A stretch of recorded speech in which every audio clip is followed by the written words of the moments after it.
जहिया से गईल बारा गोदी में खेला के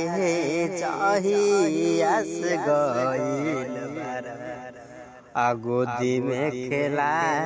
के लइका तोहर के पापा कहता हमरा सैया जी के चाचा कहता लइका तोहर के पापा कहता हमरा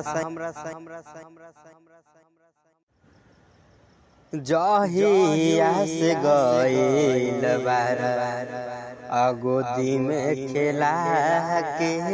जहिया से गईल बारा गोदी में खेला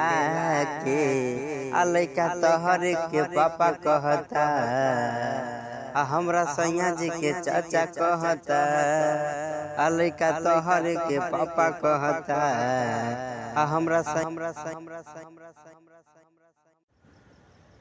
जहिया से गईल बारा गोदी में खेला के